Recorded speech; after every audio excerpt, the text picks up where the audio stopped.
Selamat datang, salam membelajar.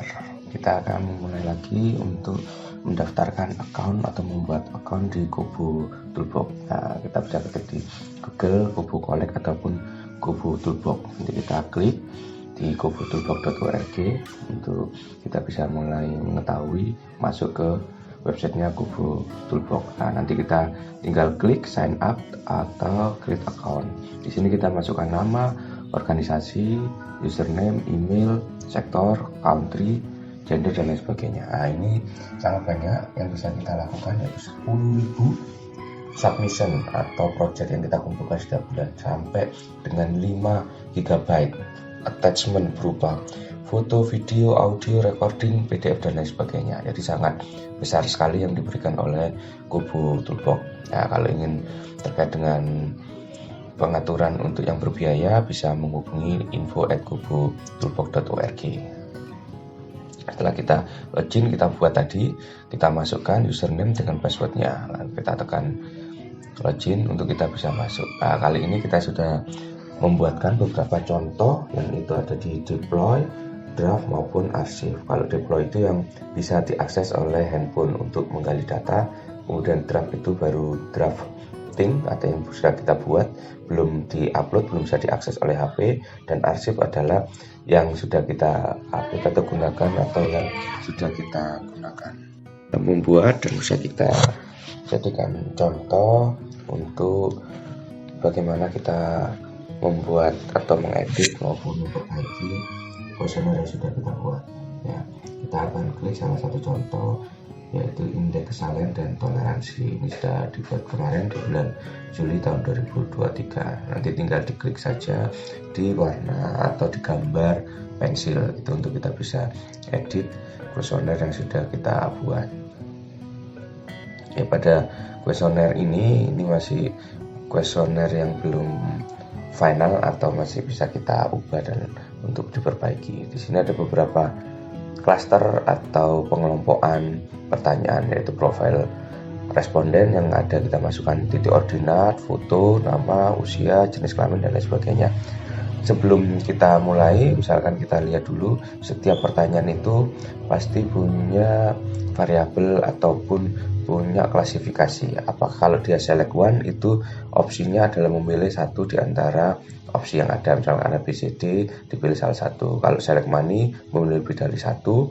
Teks itu jawabannya berupa teks, number, angka yang discrete, desimal, ada angka komanya, ada date and time, serta poin-poin untuk titik ordinat. Juga bisa foto, audio yang kita sematkan, atau video yang bisa kita gunakan, line untuk menghitung jarak atau baris, note hanya sebagai catatan sebagai memberi informasi, barcode, knowledge juga sebagai pengetahuan saja, serta area atau sebuah wilayah. Juga ada pada pilihan misalkan rating, mengurutkan, kemudian questionnaire metric, itu ada beberapa pertanyaan yang bisa kita pilih jawabannya secara langsung, ranking untuk pemeringkatan, serta calculate untuk menghitung kita jika formulasinya matematika. Juga ada yang bisa kita hidden, ada file, ada range, dan external SLMs. Nah, pada titik ordinat ini kita ambil tadi yang ketika kita lihat di titik ordinat bisa kita perhatikan opsi-opsinya untuk terkait dengan data kolom name itu bisa otomatis ataupun juga bisa kita edit. Nah, contoh yang lain pada pertanyaan di foto. Nah, di foto ini juga data kolom name-nya ada foto responden bisa kita edit. Nah, ini ada bisa foto, bisa draw, ada bisa signature, misalkan tanda tangan. Nah, itu bisa kita edit. Pilihannya ada di sana untuk mengetahui atau mengganti. Pada jenis kelamin ini kita tulis misalkan jenis kelamin laki-laki. Untuk SML value-nya biasanya otomatis tapi bisa kita ubah. Itu semua termasuk juga kecamatan yang bisa kita tuliskan. Kita beri opsi hanya memilih single atau memilih salah satu dari jawaban yang ada. Itu. Kemudian juga pertanyaan-pertanyaan lain yang bisa kita lihat. Nah, setelah kita buat, kita bisa klasterkan atau bisa kelompokkan. Itu dengan mengklik di tombol kiri atas. Nah, itu nanti kita bisa drag untuk pindahkan masing-masing pertanyaan ke dalam kelompok-kelompoknya, sehingga dalam visualisasi lebih mudah. Di handphone pun ketika kita menggali data atau mencari data juga akan memudahkan para surveyor atau enumerator. Kemudian setelah draft kita buat, jangan lupa kita save dulu, kemudian baru kita lakukan preview untuk melihat kira-kira seperti apa jadinya.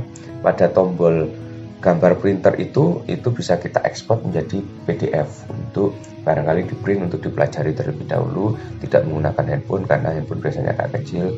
Nah, ini kita bisa klik untuk contoh-contoh jawaban yang sudah tersedia, misalkan agama, kemudian status perkawinan dan lain sebagainya, pekerjaan dan lain sebagainya. Itu bisa kita coba untuk melakukan klik apakah ada error dan lain sebagainya di dalam form yang kita buat tadi. Itu pengelompokan. Nah, pengelompokan itu ketika diklik dia akan muncul pertanyaan-pertanyaan di dalam pengelompokan itu. Ketika sudah semua terjawab, kita bisa klik validate.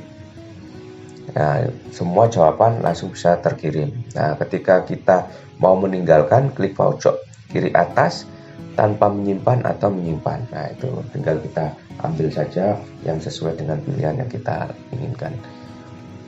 Demikian contoh yang kita bisa lakukan untuk pembuatan account dan membuat atau mengedit kuesioner yang sudah kita lakukan. Nah, terima kasih atas perhatiannya. Sampai jumpa.